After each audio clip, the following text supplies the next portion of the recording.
자, 이제 이번 시간은 14번서부터 이어나가 보겠습니다.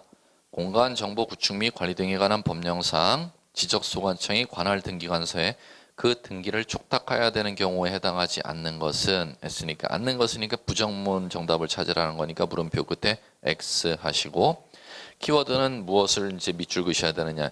지적소관청이 밑줄 등기를 촉탁하여야 하는 경우 밑줄 그게 키워드가 되겠죠. 자, 요것은 정답은 1번. 신규 등록에 따른 지적 정리할 때는 등기 촉탁 안 하죠. 자, 요것은 왜 그러냐면은 자, 이겁니다. 지적소관청이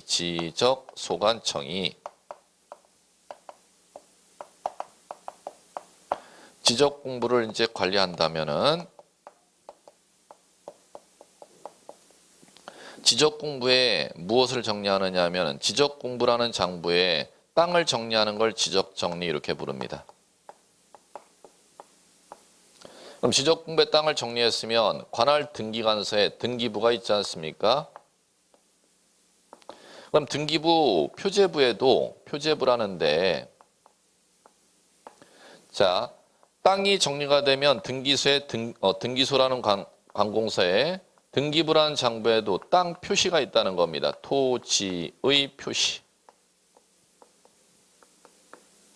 토지 표시는 등기부라는 장부 표제부의 땅의 소재, 지번, 지역 면적 기록하는 걸 토지 표시라고 하는데 이것은 지적 공부 기준으로 등기부의 토지 표시를 정리하도록 되어 있습니다. 그럼 따라서 구청장은 지적 공부의 토지 표시가 정리된 때는 관할 등기관서에 토지 표시 요것을 갖다가 변경 좀 해주시오 이렇게 해달라고 관할 등기소에 지적소관청이 요청하는 걸 등기 촉탁 이렇게 부르는 거죠. 그럼 시험에서 등기 촉탁 대상 아닌 것은 왜 신규 등록이 등기 촉탁 대상이 아니냐면 신규 등록의 경우는 등기관서에 신규 등록의 경우는 이 등기부란 장부 자체가 신규 등록은 없는 상태이기 때문에 촉탁할 대상이 없기 때문에 신규 등록이 등기 촉탁의 대상이 아닙니다. 자, 됐고요. 15번 토지 이동에 따른 지적 정리 후 지적 정리 내용을 토지 소유자에게 통지하지 않아도 되는 것은 자, 그럼 물음표 끝에 부정문이니까 X 치시고 부정문에 해당하는 X 정답을 원하는 거죠. 키워드는 토지 소유자에게 통지 밑줄. 그 다음에 지적정리 밑줄, 지적정리 밑줄. 그럼 그 얘기는 무슨 얘기냐면 지적소관청이 지적공부에 땅을 정리하고 나서 땅을 정리하는 걸 지적정리라고 하는 겁니다. 이 땅 정리한 내용을 갖다가 토지 소유자에게 알려줘야 되는 걸 통지 이렇게 부르죠. 그러면 통지할 대상은 자 언제 통지하느냐 하면은 통지할 대상은 이게 통지할 대상입니다. 지적 정리했을 때 통지하도록 되어 있죠. 그러면 이제 여기에서 보시면은 문제에서 15번에 자 통지하지 않아도 되는 것은 2번 먼저 보시기 바랍니다. 정답. 지적소관청이 지적공부에 등록되는 토지 소유자 변동사항을 정리한 경우 자 갈게요. 지적공부에 토지 소유자에게 통지해 주는 건 뭐를 정리했을 때 통지한다? 지적 정리했을 때 통지한다. 그럼 지적 정리라는 건 땅의 소재 정리하거나 지번 정리하거나 지목 정리하거나 경계 정리하거나 면적 정리하는 거 요것을 갖다가 지적 정리라고 하지 않습니까? 그러면 지적 공부라는 장부의 소유자 변경 사항을 정리했을 때는 지적 정리 통지의 대상이 된다 안 된다? 안 된다. 소유자 변경 정리는 통지의 대상이 아니고 지적이란 소재, 지번, 지목, 경계, 면적 정리했을 때만 통지의 대상이기 때문에 2번이 통지의 대상이 아닌 게 되겠습니다. 그 다음 16번 지방지적위원회 심의의결 밑줄 지방지적위원회 심의의결 밑줄 사항으로 옳은 것은 물음표 끝에 O 하셔야죠. 지방지적위원회 심의 의결 사항은 법에 딱 한 가지밖에 없습니다. 그게 뭐냐면 4번 단답으로 보셔야 돼요. 지적 측량에 대한 적부심사 이렇게 나와 있죠. 지적 측량 적부심사는 지방지적위원회 심의 의결 사항입니다. 그럼 나머지 1, 2, 3, 5는 묶으시면 될 것 같습니다. 요거는 중앙지적위원회 심의 의결사항. 1, 2, 3, 5.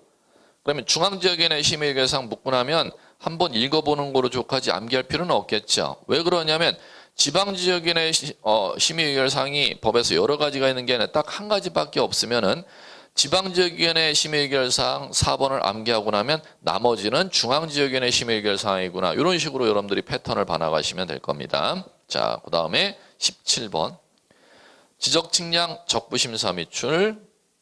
다음 설명 틀린 거 없으니까 X 부정문 찾으래요. 자, 요건 3번 정답.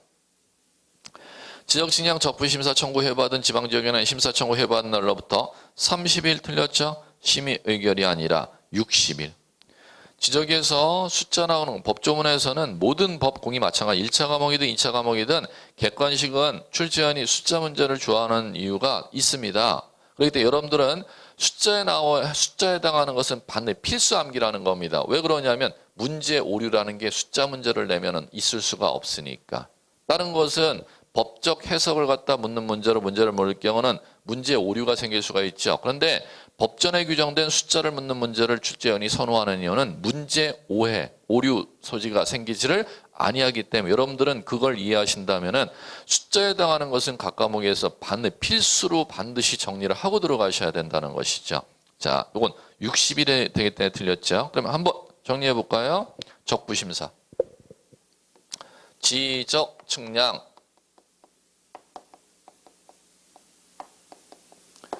적법했는지 부적법했는지 적법했는지 부적법했는지 심사해달라는 겁니다. 그럼 갈게요. 지적측량 적부심은 소유자, 이해관계인, 그 다음에 수행자. 갈게요. 소유자, 이해관계인이 자 어디에 청구하느냐 하면 지방지적위원회, 지지위 이렇게 할게요. 지지위. 지지위에 청구하는데 직접 청구하는 게 아니라 어디를 거쳐 청구하느냐 하면은 시도지사를 거쳐.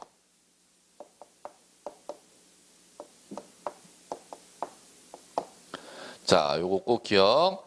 소유자 이해관계는 지적측량 적부심 청구 어디에 한다? 지방지적위원회인데 반드시 뭐를 거쳐? 시도지사를 거쳐 청구하는 겁니다. 그럼 적부심 청구서를 갖다가 소유자 이해관계는 시도지사한테 갖다 내야 된다는 거죠. 그럼 시도지사는 적부심 청구가 들어오면 안건을 검토해서 지방지적위원회 이렇게 안건 해봐야지. 여기가 30일입니다. 그럼 지방지역에는 회의 소집되겠죠. 자, 회의 소집되면 자 며칠 내 심의 의결하거라. 이게 정답을 원했죠. 60일. 자, 30일이 아니라 며칠? 60일. 단 1차에 하나에서 의결하여 30일 넘지 않는 범위 내에서 한번 연장할 수 있고. 그러면 적부심 의결했으면 의결서 작성해서 시도지사한테 보내주면 되는 거죠. 시도지사는 의결 결과 내용을 갖다가 통지해주면 되는 거죠.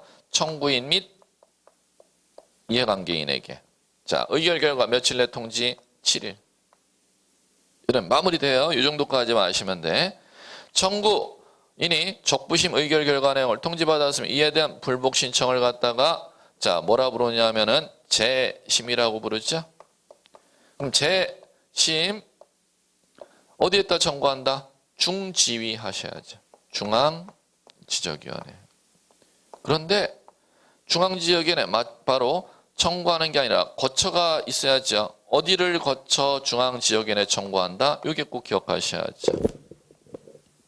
거쳐인데 어디를 거치느냐 하면 이건 국장, 국토교통부 장관을 거쳐서 중앙지적위원회 청구하는 것이죠. 그러면 이거는 며칠이냐? 마지막 여기에 90일 집어넣으시면 돼요. 자, 3, 6, 7, 9 이렇게 가는 것이죠. 이 구조를 지금 꼭 그려주시기 바라고. 자, 18번 갑니다. 다음 지적 측량 기준점 절차 순서 밑줄 옳은 것이니까 긍정문을 원했으니까 물음표 끝에 O 하셔야죠. 단답으로 이건 보시기 바라요. 예전 기출 문제인데 2번 정답. 계획 수립, 준비 및 현지 답사, 선점 및 조표, 관측 및 계산, 성과표 작성. 단답으로 눈으로 익히라고 문제 낸 거니까 눈으로만 한번 보는 거로 족합니다. 따로 뭐 첫 글자 따서 암기할 필요는 없어요. 19. 지적 측량 절차 밑줄 옳은 것, 그러니까 긍정문이니까 O 하셔야죠. 자, 요거는 정답 3번. 측량 기간 5일, 검사 기간 4일. 자, 요건 이렇게 암기하시면 되죠. 측량 기간 며칠? 5일. 검사 기간 4일. 측, 오, 검, 사. 이렇게. 측, 오, 검, 사. 간단하게 암기하시면 돼요. 자, 그럼 나머지 지적측량 절차는 뭐 시험에서 반드시 출제되는 기본적인 주제니까 나머지 다 이제 확인해 볼게요. 틀린 게 뭐가 있나? 1번 가볼게요. 소유자 등 이해관계인은 지적측량 의뢰할 필요가 있는 경우 지적소관청에게 지적측량 의뢰해야 된다. 의뢰 기억해야죠. 소유자 이해관계인은 지적측량 의뢰를 지적소관청의 의뢰가 틀렸죠? 수행자에게 의뢰해야지. 2번. 지적소관청이 측량 의뢰받은 경우는 지적측량 수행계획서를 다음 날까지 시도지사에게 제출해야 된다. 틀렸죠? 뭐가 틀렸냐? 주어 자리, 지적소관청이 자리가 뭐로 바뀌어야 돼요? 지적측량 수행자는 이렇게 바뀌셔야겠고, 측량 의뢰받은 경우 지적측량 수행계획서를 다음 날까지 시도지사에게 틀렸죠? 그 자리를 뭐로요? 지적소관청에게 이렇게 수정하셔야 맞겠죠? 4번. 지적기준점을 설치하여 측량 및 측량 검사하는 경우 지적기준점이 15점 이하일 때는 5일 가산입니까? 4일 가산입니까? 4일 가산 틀렸고. 5번. 측량 의뢰인과 지적측량 수행자는 협의 또는 계약에 의하여 측량 기간을 정하는 경우 전체 기간의 5분의 3 X, 4분의 3 측량 기간으로 하고 5분의 2 검사 기간으로 본다 해서 X, 4분의 1 검사 기간으로 본다. 이렇게 수정 작업해 주시면 될 겁니다. 자, 그 다음에 20번. 공간정보 구축 및 관리 등에 관한 법령상 지적 도근점 성과 밑줄 등본 발급 밑줄. 단답으로 기억하셔야죠. 자, 요거는 1번 정답. 지적 소관청. 자, 단답으로 기억하는데 지적 기준점이 있죠. 지적 생략할게요. 지적 기준점은 법에서 몇 가지가 있는지 먼저. 이 용어 자체도 시험 문제 났으니까. 지적은 생략하면 지적 삼각점. 그 다음에 두 번째 지적 삼각 보조점. 그 다음에 세 번째 지적 도근점. 세 가지 기억해 주시기 바라고. 그럼 이 세 가지를 지적 기준점이라고 하는데 이 지적 기준점의 측량 성과 등본 발급 열람 누구한테 청구하느냐 가볼게요. 지적 삼각점의 측량 성과 등본 발급 열람은 시도지사 또는 지적 소관청 이렇게 하셔야죠. 지소. 그다음에 지적 삼각 보조점의 측량 성과 지소. 지적 도근점의 측량 성과 등본 발급 열람 지소. 그럼 문제에서 지금 배당은 지금 요거지 않습니까? 지적 도근점의 측량 성과 등본 발급 열람이니까 지적 소관청 1번 정답이 나오겠고, 그럼 이 구조에서 여러분들이 자, 요 구조로 이해하시면 요것만 잘 기억하면 되지 뭐 하나만 지적 기준점 중 뭐에 대해서만 시도지사에게 측량 성과 등본 발급 열람 청구가 가능하다. 지적 삼각점에 대한 측량 성과 등본 발급 열람은 지적소관청뿐만 아니라 누구에게도 시도지사에게도 등본 발급 열람 청구할 수 있다. 그럼 나머지는 다 뭐로 돼 있다? 지적소관청 구조로 돼 있다. 이 구조를 좀 이해하시면 될 겁니다. 자, 21번. 등기 효령 밑줄 옳은 것이니까 긍정문 찾으라니까 O 하셔야죠. 자, 등기 효력에 대해서 자, 반드시 맞춰야 될 문제예요. 그 지문들이 다 시험에 2번 이상 기출문제 언급된 지문만 엄선했습니다. 여러분들 꼭 보셔야 될 건데, 자, 5번 등기관이 등기 마친 경우 등기는 접수한 때 효력 발생. 등기 효력 발생 시기고 가셔야 돼요. 언제요? 접수한 때. 그럼 나머지 틀린 거 확인. 1번. 부동산에 관한 법률 행위로 인한 부동산 물권 득실 변경은 등기하여야 제3자에게 대항할 수 있다. X. 자, 이것이 X인 이유는 이거는 무슨 얘기냐면은 이 얘기입니다. 법률 행위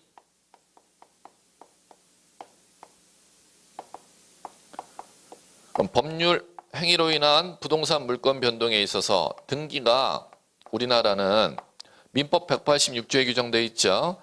등기하면은 이 등기가 효력 발생 요건이냐 대항 요건이냐는 겁니다. 그럼 이 얘기는 무슨 얘기냐면 등기하여야 효력이 발생한다는 얘기는 당사자 사이에 제3자 사이에 등기하여야 그 물권 변동 효력을 인정해 주겠다는 걸 효력 발생 요건 이렇게 부르는 것이고 대항 요건이라는 건 당사자 사이에서는 등기를 안 해도 효력은 인정되는데 제3자에게 그 물권 변동 효력을 주장하기 위해서 등기해야 되걸랑 그걸 대항 요건 이렇게 부르는 거죠. 그러면 우리나라 민법 186조는 뭐라고 돼 있느냐 하면 민법 186조 해석을 할 줄 아느냐 모르냐를 여쭙는 겁니다. 그러면 효력 발생 요건으로 규정되어 있습니까? 대항 요건으로 규정되어 있습니까? 우리나라 민법 186조는 법률 행위로 인한 부동산 물권 득실 변경은 등기하여야 뭐가 있다? 효력이 있다. 그러면 가령 매매에 따른 소유권 매수인에게 이전되는 효력은 매도인과 매수인 사이에서건 제3자 사이에서건 뭐 하지 않으면 등기하지 않으면 매수인은 소유권자로서 절대 인정을 안 해주겠다 이렇게 규정되어 있다는 겁니다. 그걸 효력 발생 요건 이렇게 부르는 거죠. 우리나라는 뭐를 취하고 있지 아니하다? 대항 요건주의를 취하고 있지 아니하다 기억하셔야 돼요. 2번 같은 주등기 안에 부기등기 상호간 나왔다. 부기등기 상호간. 부기등기 상호간은 자 요거죠. 만약에 여러분들 등기기록 을구에 2-1 이렇게 번호가 있고 2-3 이렇게 있다는 겁니다. 그럴 때는 같은 2번 안에 부기등기가 부여되어 있죠. 그럴 때는 이 두 개의 등기 간의 순서는 뭐 해야 한다? 요거 해야지. 1번, 3번. 이걸 법률용어로 뭐로 부를까? 이렇게 이해하시면 되겠죠. 그 등기 순서라고 부르죠. X. 3번. 등기 기록 중 다른 구 나왔습니다. 다른 구에 등기한 순서는 순위번호 틀렸네. 다른 구에 등기한 순서는 접수번호 이렇게 고치셔야 되겠고 4번. 본등기에 의한 물권 변동 효력 나왔습니다. 물권 변동 효력은 가등기한 때로 소급한다. X. 본등기한 때 효력 발생. 순위만 소급하지 물권 변동 효력은 소급하지 아니한다. 자, 그다음 등기 22번. 다음 등기할 수 있는 권리가 아닌 것은 자 반드시 기억해야 등기법에선 워낙 난이도의 편차가 심하기 때문에 반드시 맞춰야 될 주제가 있다면 꼭 맞춰주셔야 될 겁니다. 작은 문제 범위 내에서 시험 범위는 제일 넓은 데 반해서 문항수는 작게 배당되어 있기 때문에 반드시 맞춰야 될 문제를 갖다가 맞춰주지 않으면은 상위 난이도 문제를 전혀 건들 수가 없기 때문에 이 반드시 맞춰야 될 문제를 꼭 맞춰야 되는 게 21, 22 같은 문제입니다. 자, 등기할 수 있는 권리가 아닌 것은 X 이렇게 하시면 되겠죠. 등기할 수 있는 권리 밑줄 아닌 것은이니까 물음표 끝에 X 부정문 찾아보래요. 자, 등기할 수 있는 권리 아닌 거는 3번. 부동산에 관한 유치권. 정답이죠. 자, 갑니다.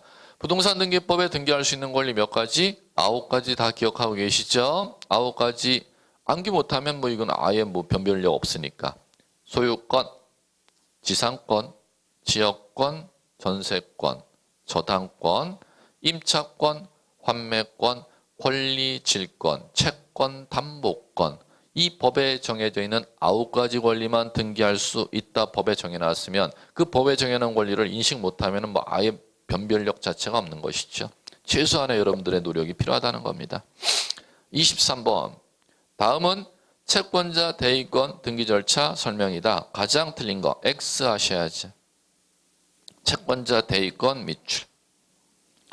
자, 요것은 이런 문제는 이제 상위 난이도 문제로 여러분들이 안 맞춰도 되는 문제. 갈게요. 2번 맞추시면 좋은데 안 맞추셔도 상관 전혀 없는 문제입니다. 왜 X가 되느냐? 채권자의 피보존 채권이 금전 채권인 경우 채권자가 대위 등기를 신청할 때 채무자의 무자력을 증명하는 서면을 첨부해야 된다.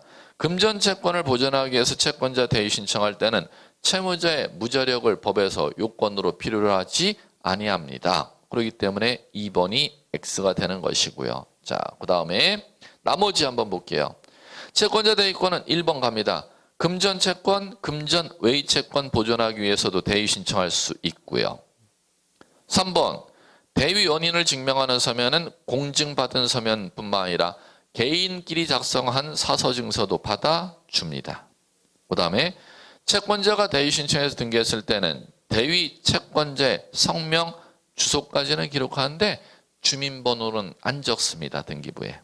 그 다음에 5번 등기관이 등기 완료했을 때는 신청인인 대위 채권자와 피대위자에게 등기 완료 통지해야 된다. 5번은 23번 자체 정답은 여러분들이 크게 안 맞추셔도 상관없는데 5번은 꼭 아셔야 되는 거죠. 개별적으로. 자, 이 얘기. 만약에 토지가 있었고 자, 이 10번지 필지 토지 등기부에 소유권자가 갑 앞으로 이렇게 등기되어 있다는 겁니다. 그러면 이 갑의 이 토지를 A라는 사람이 매매했는데 대금을 갖다가 매도인에게 건네주고 소유권 이전 등기를 하지 아니한 상태에서 이걸 갖다가 다시 전매했다는 겁니다. 미등기 전매.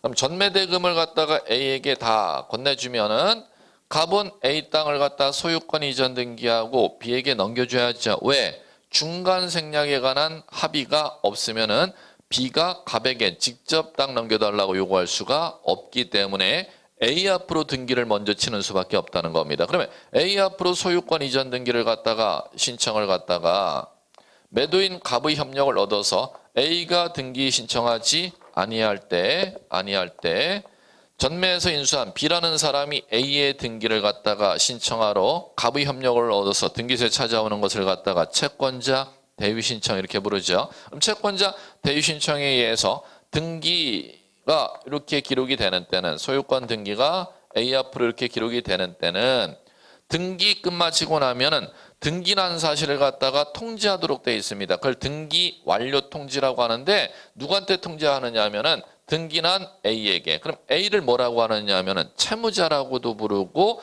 피대위자라고도 부릅니다. 그 다음에 또 누구한테 통지하느냐 하면은 자, 채권자인 B에게 통지한다는 겁니다. 등기 끝마쳤을 때는 누구와 누구에게 통지한다? 채권자와 채무자에게 통지한다. 이건 민법의 측면에서 사용하는 법률 용어. 등기법의 측면에서는 신청인과 피대위자에게 통지한다. 이렇게 용어를 사용해도 똑같은 용어라는 겁니다. 그러면 이게 왜 중요하느냐? 여러분들 등기가 나면 등기난 사람에게 소유권의 등기가 났다는 정보를 만드는 걸 뭐라 본다? 등기필 정보라고 부르는 거죠. 등기필 정보.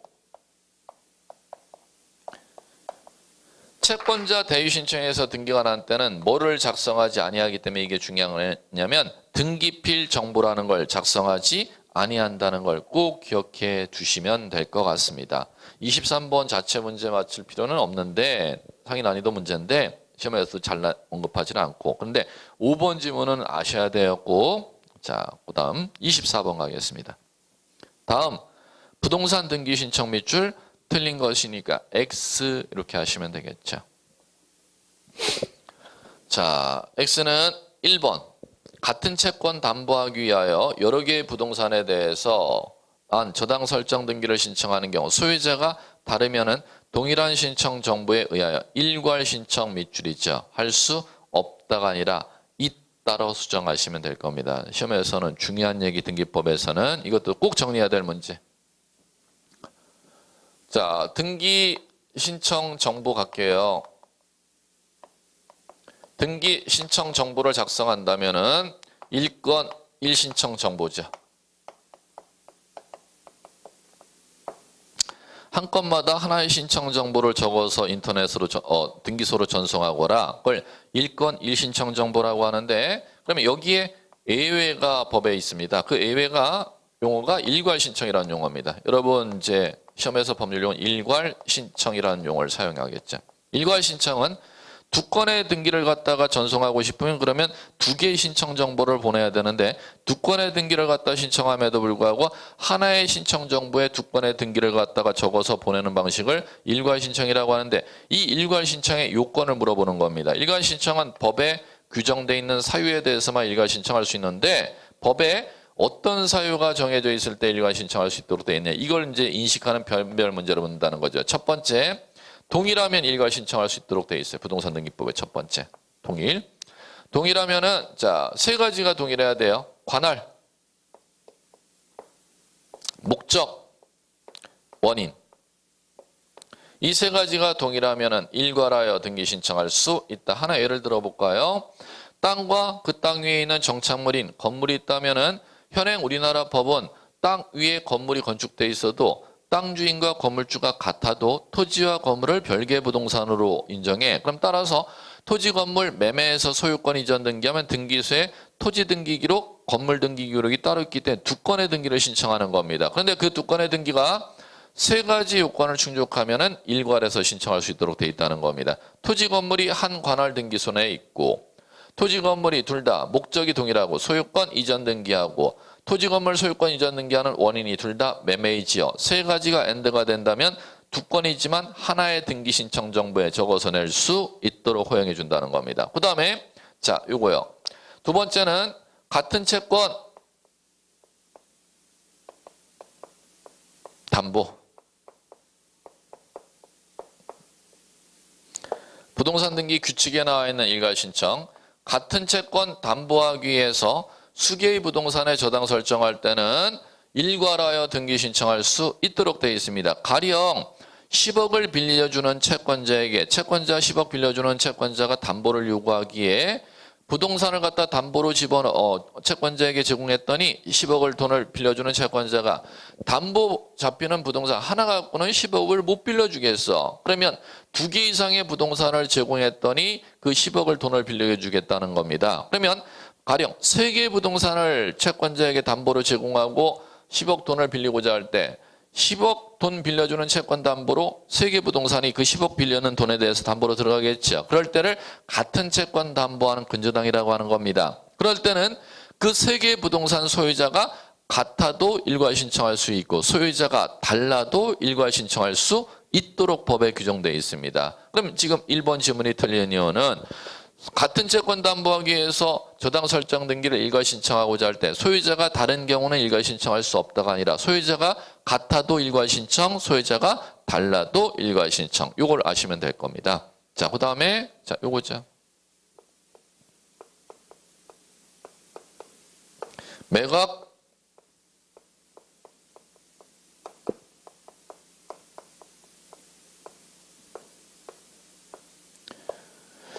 자, 매각은 법원에 있는 물건을 갖다가 여러분들이 취득하는 거. 공매처분은 한국자산관리공사에 있는 부동산 물건을 여러분들이 취득하고자 할 때는 자, 일괄해서 등기 신청하도록 되어 있습니다. 그 다음에 자, 네 번째 신탁 등기할 때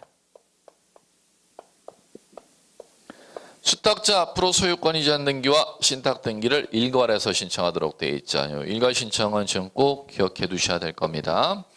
자, 1번 정답 X. 그 다음에 2번 맞는 거 확인해 볼까? 2번 중요해요. 등기원인 목적이 동일하다 하여도 수인의 공유자가 수인에게 지분 이전하는 경우는 일괄해서 신청할 수 없습니다. 지분 이전하는 것은 일괄 신청 안 됩니다. 원인 목적이 동일해도. 예. 자, 그 다음에 3. 비법인 사단 대표자가 관리인이 등기 신청하는 경우 대표자 관리인임을 증명하는 서면을 첨부하나 이미 대표자가 등기 기록에 대표자 이름이 등기되어 있는 때는 신청할 때 위 서면 제출 면제됩니다. 4번 표시에 관한 등기 신청하거나 상속으로 인한 등기 신청은 당사자 일방에 의한 등기 신청하는 경우로 등기필 정보 중요하죠. 등기필 정보는 공동신청일 때 적용되는 거지 단독신청일 때는 등기필 정보 비밀번호 적을 필요 없다가 적용되는 것이죠. 5번 법인이 등기 신청할 때 방문 신청하는 경우라 하더라도 등기소에 제공하는 도면은 반드시 전자문서로 작성하는 겁니다. 그럼 개인이 방문 신청할 때는 도면을 직접 첨부하는 거지만 법인이 등기 신청할 때 도면을 스캔해서 전자 이미지로 스캔 작업해서 보내야 되는 거지 직접 도면을 제출할 수가 없습니다. 자, 그 다음에 25. 부동산 등기, 방문 등기 신청 시 인감증명, 방문 신청 밑줄, 인감증명 밑줄. 설명이다. 옳지 않은 것은이니까 물음표 끝에 X, 부정문을 정답 찾으래 X를. 자, 이것도 마찬가지로 여러분들이 풀 수 있으면 그만, 못 풀어도 상관없습니다. 상위 난이도 문제니까. 방문 신청 밑줄, 인감증명 밑줄이에요. 왜 그러냐면은 현행 부동산 등기법에 등기 신청 방법이 두 가지 방법이 있지 않습니까? 등기소에 직접 들어가서 등기 신청하는 방법을 법률 용어로 출석이라고 용어 사용 안 하고 방문 신청이라고 용어 사용해.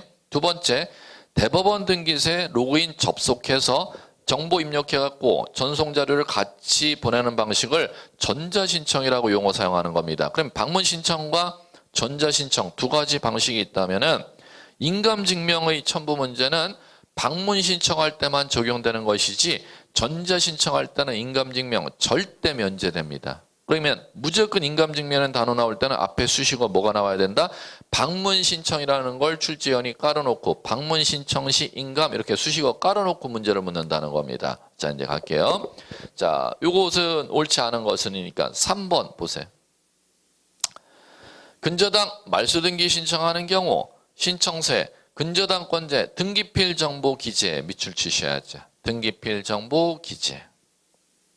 그다음에 인감증명서 첨부 밑줄 치셔야죠.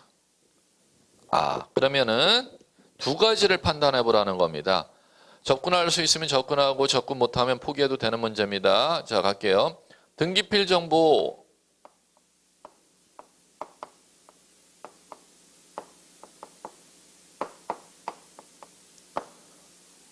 등기필 정보를 기재해야 되는지 안 해도 되는지. 그 다음에 두 번째는 방문 신청할 때 인감증명서를 첨부 서면으로 첨부해야 되는지 첨부 안 해도 되는지 이 두 가지가 쟁점이라는 거죠. 그러면 갈게요. 등기필 정보를 갖다가 신청서 뒷면에 적어야 되느냐 적지 않느냐는 간단합니다. 공동신청일 때 적는 겁니다. 뭘 때 적는다? 공동신청일 때 적고 그러면 공동신청에 대립되는 용어가 뭐에 해당합니까? 이쪽 밑으로 빠지게 된다면 단독신청일 때는 등기필 정보 적는다 안 적는다? 안 적는다. 단독신청의 경우에 해당한다 하더라도 등기필 정보 적도록 되어 있는 예외가 법조문에 딱 한 가지가 있죠. 판결문 받아가면 단독으로 등기 신청할 수 있도록 돼 있어. 그러나 승소한 등기 의무자가 판결문을 들고 등기 신청하는 때는 등기필 정보를 적어야 하는 예외 있습니다. 그러면 갈게요. 지금 뭐라고 제시해놨느냐면은 근저당 말소를 제시했습니다. 그럼 근저당을 말소 등기할 때 근저당 말소 등기 신청, 공동신청, 단독신청, 공동신청이니까 등기필 정보 기재하여야 한다. 맞죠? 그럼 쉼표 다음에 인감증명서를 방문 신청할 때 첨부하느냐 첨부할 필요 없느냐는 간단해요. 등기 의무자를 기준으로 판단하는 겁니다. 등기 의무자가 소유자일 때는 인감증명을 첨부하고 소유자가 아닐 때는 인감증명을 첨부할 필요가 없다로 간다는 겁니다. 그럼 갈게요. 근저당 말소등기 의무자는 누가 됩니까? 소유자가 말소등기 의무자, 근저당권자가 말소등기 의무자. 근저당권자가 말소등기 의무자가 되기 때문에 근저당 말소할 때는 인감증명 첨부할 필요 없다. 그럼 결론. 근저당 말소할 때 공동신청이기 때문에 등기필 정보는 적어야 하지만 근저당권자의 인감증명은 첨부할 필요가 없다의 배당이 떨어지기 때문에 3번이 틀린 얘기가 되겠습니다. 자, 됐고요. 26번. 부동산 등기용 등록번호 부여기간 틀린 것은 X 먼저 하시고 키워드 잡아보셔야죠. 부동산 등기용 등록번호 잡으시면 되겠네. 자, 이제 이걸 읽어나갈 때는 자, 중요한 문제입니다. 이런 문제들은 단답으로 하는 문제들을 꼭 맞추셔야 되기 때문에 등기법에서. 자, 그러면은 23, 24, 25 같은 원리를 이해하는 문제는 어려워서 못 맞춘다고 쳐도 단답으로 여러분들이 암기 숙지만 하면 맞춰야 될 문제를 꼭 여러분들이 놓쳐서는 안 된다는 뜻이죠. 자, 먼저 부동산 등기용 등록번호는 왜 필요한지를 먼저 생각해 볼까요? 토지를 매매한다고 가정해 볼게요. 매수인이 땅을 갖다 산다면은 매수인 앞으로 등기를 신청하면은 등기관이 등기부의 매수인의 이름과 거기에 매수인의 주민등록번호를 같이 등기해 줄 거걸랑. 그럼 반대로 얘기한다면은 땅을 매수하는 사람이 주민등록번호가 없는 사람이 매수인이 될 때는 부동산 등기용 등록번호를 받아가도록 되어 있습니다. 그럼 따라서 시험에서 땅을 매수하는 자가 부동산 등기용 등록번호를 받아야 될 때 그 부동산 등기용 등록번호를 한 군데에서 주는 게 아니라 여러 군데에서 주기 때문에 누구한테 그걸 받아야 되는지를 시험에서 물어본다는 거죠. 자, 이제 원리 이해했으면은 이제 암기 숙지 들어갑니다. 1번 X 정답. 매수인이 외국정부, 국가, 지자체, 외국정부, 국제기구가 매수인일 때는 부동산 등기용 등록번호 누가 지정고시한다? 외교부 장관이라 국토교통부 장관 줄여서 국장이 되기 때문에 1번 정답 이렇게 하시면 되겠죠. X. 자, 그럼 나머지 맞는 거 확인. 종중은 법에서 법인 아닌 사단, 재단에 해당하는 거죠. 법률용어로는 법인 아닌 사단, 재단. 부동산 등기용 등록번호는 누가 부여한다? 시장, 군수, 구청장. 세 번째, 외국인이 땅을 매수했습니다. 외국인이 국내 땅을 매수했을 때 부동산 등기용 등록번호는 외국인이 현재 국내에 머물고 있는 곳이 체류지죠. 체류지, 지방, 출입국이나 외국인 관서의 장한테 받아야 됩니다. 자, 그 다음에 네 번째 보시죠. 우리나라 주민등록번호가 말소된 제외 국민이 매수인이 된대요. 그럴 때는 대법원 소재지 관할등기소 등기관한테 부여받습니다. 마지막 법인 회사에서 업무용 땅을 샀대네. 그럼 법인에 대한 부동산 등기용 등록번호는 법인 주된 사무소 본점 얘기하는 거죠. 소재지 관할등기소 등기관한테 받습니다. 자, 됐고요. 27. 등기신청 각하 밑줄. 아닌 것은이니까 물음표 끝에 X 부정문 정답을 원합니다. 각하시키는 사유는 부동산 등기법 29조에 규정되어 있죠. 29조에 규정되어 있는 각하 사유에 해당하지 아니하는 거. 자, 요것은 5번 정답. 자, 이제 5번은 자, 왜 기억해 두셔야 되느냐 하면은 구청에 대장이 있을 것이고 등기소에 등기부가 있을 겁니다. 그럼 등기 신청이 들어갈 때 대장의 땅 정보가 이제 있으면 땅에 자, 뭐가 있느냐면 토지 표시, 부동산 표시.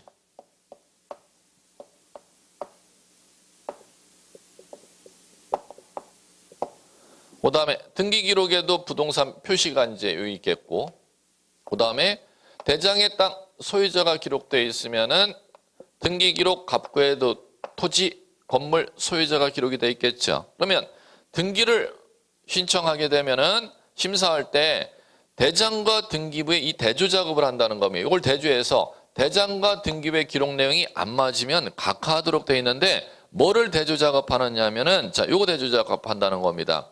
부동산 표시가 대장과 등기부가 맞는지 안 맞는지를 대조 작업해서 이게 맞지 않으면은 뭐 하도록 돼 있다? 각하. 그 다음에 토지대장에도 건축물대장에도 소유자가 나오고 해당 토지등기부, 건물등기부, 갑구에도 소유자가 나올 거 아닙니까? 그런데 이것은 일치하지 않아도 각하 사유가 아니라는 겁니다. 그러면 대장과 등기부를 갖다가 확인해 갖고 안 맞으면 각하시키는 사유는 부동산 표시가 안 맞으면 각하 사유에 있는데 소유자 표시가 맞지 않으면 각하 사유에 있다 없다? 없다는 겁니다. 이걸 변별 작업하셔야 돼요. 그러면 여러분들이 지금 27번에 4번하고 5번하고를 묶을 줄 아셔야죠. 4번은 봤더니 부동산 표시가 대장과 등기부가 안 맞는 거죠. 그럼 당연히 각하사유인데 5번은 등기기록과 대장이 뭐가 안 맞는 거예요? 등기 명의는 소유자 표시가 안 맞다는 거죠. 그때는 각하사유이다, 각하사유가 아니다, 각하사유가 아니다. 5번 정답. 5번 정답해 두시고 4번하고 5번은 또 묶어서 보실 줄 아셔야 됩니다. 예, 그렇게 보실 줄 아시면 될 것 같아요. 자, 그 다음 28번. 등기할 수 있는 것은, 등기 밑줄 할 수 있는 것이니까 5 긍정문 찾아보세요. 요거는 4번 정답. 처분금지 가처분 등기, 가처분 등기 밑줄 맞춰진 부동산의 소유권을 처분하는 등기 신청이 있는 경우, 즉 이 얘기죠. 가처분이 걸려있는 토지에 소유권 이전 등기 신청이 들어오면 등기소 등기관은 가처분 걸린 토지니까 소유권 이전 등기를 각하한다. 가처분 걸려있는 토지라 하더라도 소유권 이전 등기를 해준다. 그걸 이해해 보라는 겁니다. 가처분 걸려있다 하더라도 부동산을 처분할 수 있다가 되는 것이죠. 그럼 따라서 가처분 걸린 토지도 등기소 등기관은 소유권 이전 등기할 수 있다가 되는 것이고 4번 정답. 그럼 나머지 중요하죠. 1번에서는 뭐가 보여야 되느냐 하면은 본등기 금지 가처분이 보이셔야죠. 각하. 2번 경매 절차에서 매수인이 된 자가 소유권 이전 등기 신청하는 경우 각하죠? 왜 그러냐면 경매로 취득한 땅은 경매받은 사람이 등기를 절대 신청 못합니다. 각하시켜주는데 그럼 어디에서 등기를 해야 되느냐? 경매를 촉탁한 법원의 촉탁이 있어야 매수인 앞으로, 경매받은 사람 앞으로 등기를 할 수가 있는 거죠. 그러면 매수인이 직접 소유권 이전 등기 신청하면 각하, 경매법원에서 촉탁이 들어오면 등기, 이렇게 이제 달라지는 것이죠. 3번 뭐가 보여야 되냐? 농지 전세권, 두 개의 단어 키워드가 보여야죠. 농지에는 전세권 등기 못함. 그 다음에 5번 공동상속인 일부가 자기의 상속 지분만에 대한 상속 등기 신청하는 경우 상속 동그라미 해야죠. 왜 동그라미 해야 되느냐? 자, 이거는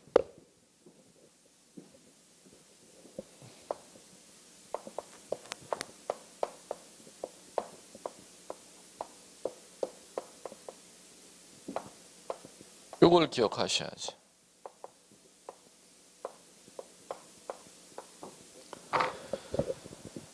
보존등기의 보, 상속등기의 상. 공유일 때 최초 건물 등기하는 게 보존등기지 않습니까? 최초 건물 주인이 2인 이상인 때 전원의 지분을 갖다가 보존등기 신청서에 적어야 등기해주지. 1인 지분 적었다가는 각하. 그러면 전원 지분에 대해서 보존등기 적어야 등기해준다는 거죠. 그 다음에 소유자가 사망했으면 상속인이 한 사람이 아니고 여러 사람일 때는 한 사람의 지분을 적어야 상속등기, 전원 지분 적어야 상속등기. 전원 지분 적어야 상속등기인데 지금 5번 지분에 1인의 지분만 적었으니까 각하 이렇게 되는 거죠. 그렇기 때문에 평상시에 이제 수업을 전원 지분 적어야 등기해주는 거 두 가지 꼭 기억. 전원, 보, 상 이렇게 암기 코드를 여러분들 암기했죠? 이렇게 보시면 될 겁니다. 잠깐 쉬었다가 29번서부터 볼게요.